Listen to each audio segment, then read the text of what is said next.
Good morning, student. Welcome to all of you in the home mentoring session from DSD Vidya School. Myself, Ritu Mittal, mathematics teacher.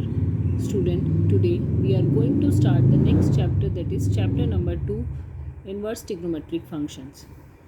Students, in class 11th, all of you had done the trigonometric function. Now in class 12th, we will work on the inverse of that particularly trigonometric function. Now in this chapter also we will work on the domain and the range of the trigonometric functions. That domain and range all of you had done in class 11th also. So let me start with this topic. First of all, here you can see that the y is equal to sine inverse x.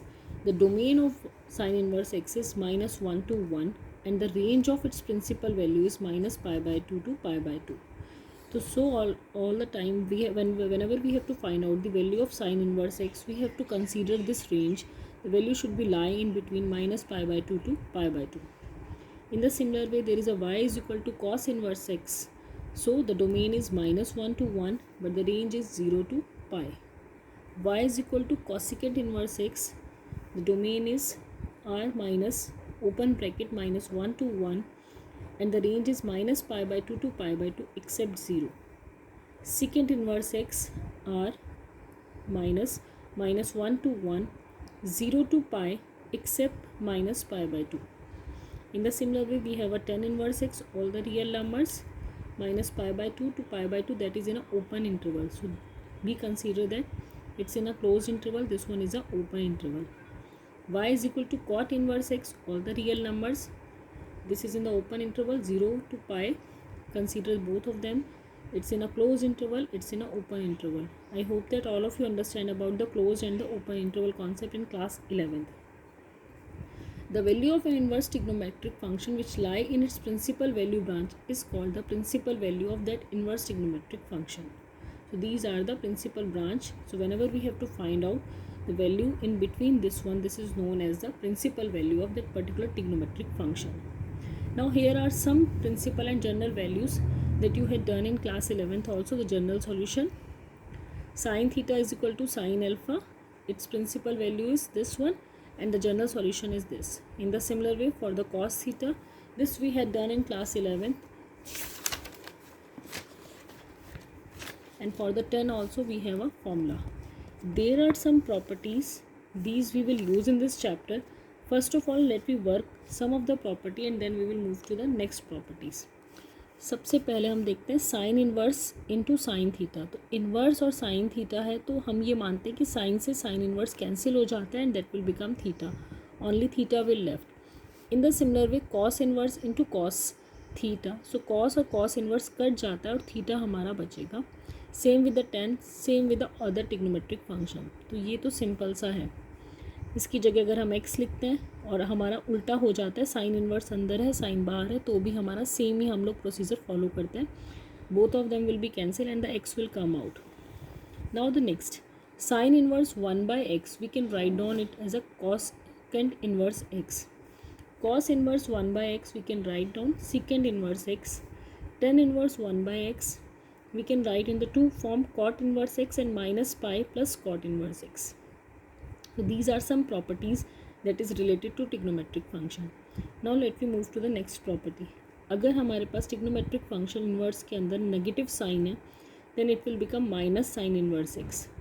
cos inverse minus x अगर आता है तो हम इसको लिखेंगे pi minus cos inverse x. tan inverse minus x, we can write down minus tan inverse x. cosecant inverse minus x minus cosecant inverse x. इसको अगर हम देखें साइन और cosecant के लिए सेम प्रोसीजर फॉलो होता है. नेगेटिव साइन बाहर आएगा. cos और secant के लिए same pi minus. tan and cot same, tan and cot same नहीं होते, इनमें डिफरेंस आता है. सिर्फ tan के अंदर नेगेटिव साइन बाहर आता है, cot में pi minus cot inverse x होता है. ये फॉर्मूलाज हैं. नेक्स्ट हम लोगों ने लास्ट ईयर या 10th क्लास से ही हम कर रहे हैं sine square x plus cos square x is equal to 1. यहाँ पे अब फॉर्मूला है sine inverse x plus cos inverse x is equal to pi by 2. Tan inverse x plus cot inverse x pi by 2. Secant inverse x plus cosecant inverse pi by 2. आगे के formula हमारे next exercise में use होंगे. तो ये हमारी first exercise तक के लिए जो प्रॉपर्टीज़ यूज़ होनी है वो मैंने आपको भी बताई है. We will move to the exercise now. Now in the exercise 2.1, You can see the question number 1. In the question number 1, there is a question sin inverse minus 1 by 2. ये हमें क्वेश्चन दिया हुआ है and we have to find out the principal value of it. इसको करने के लिए, कि क्वेश्चन करने के लिए हमारे पास 2-3 वेज हैं. So let me start with this. Sign inverse minus 1 by 2. तो 1 बाई 2 साइन की वैल्यू कौन से एंगल पे होती है? पाई बाई 6 पे. तो मैंने यहाँ पे पाई बाई 6 लिख लिया. अभी हमने एक फॉर्मूला किया था that the sine, last year हमने किया है sine minus x that is minus sine x होता है. ठीक है, तो हमने क्या किया, ये माइनस बाहर था तो इसको अंदर ले लिया. साइन इनवर्स से साइन कैंसिल हो जाएगा. We get the angle minus pi by 6 and it's lie in the range minus pi by 2 to pi by 6. तो ये हमें ज़रूर ध्यान रखना है कि जो भी हमारी वैल्यू आ रही है वो रेंज के अंदर लाई करना चाहिए. तो it is lie in the range. Now come on the next, cosecant inverse 2. अब मैं इसको दूसरे वे से कर रही हूँ. One way is that directly you can do that. अगर मैं इसको डायरेक्टली यहाँ करना चाहूँ तो कॉसिकेंट इनवर्स 2. कॉसिकेंट की वैल्यू 2 कौन से एंगल पर होती है? दैट इज़ एट, या इट्स ऑन 30 डिग्री एंगल. तो हम सीधे ऐसा भी लिख सकते हैं cosecant inverse cosecant pi by 6. तो ये कट जाएगा और पाई बाई 6. तो ये भी हमारा डायरेक्ट वे है करने के लिए. And the other way is that cosecant inverse 2 को हमने y ले लिया, ये इधर चला जाएगा तो ये हो जाएगा cosecant y and that is equal to 2. Cosecant y की वैल्यू 2 कौन से एंगल पे होती है? कॉसिकेंट पाई बाई 6 पे. सो वैल्यू कितनी हो जाएगी? Pi by 6. तो दोनों वे हैं, whatever you feel comfortable you can do this.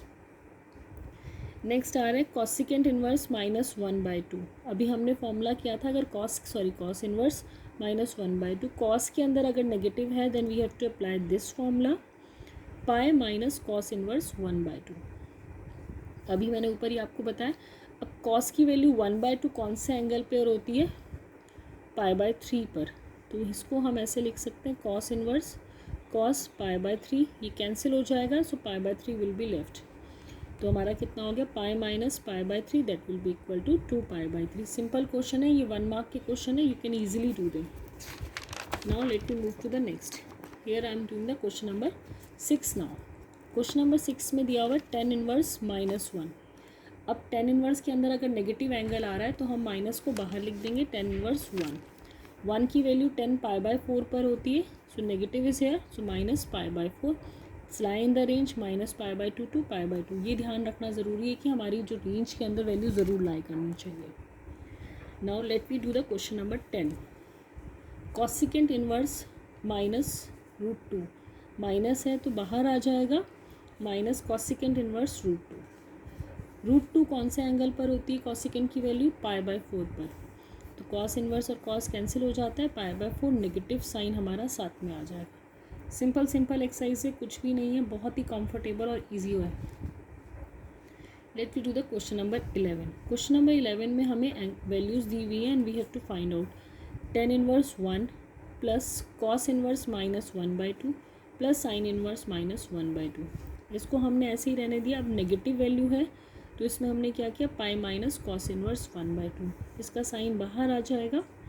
Cos की वैल्यू 1 बाई 2 कौन से एंगल पर होती है? पाई बाई 3 पर.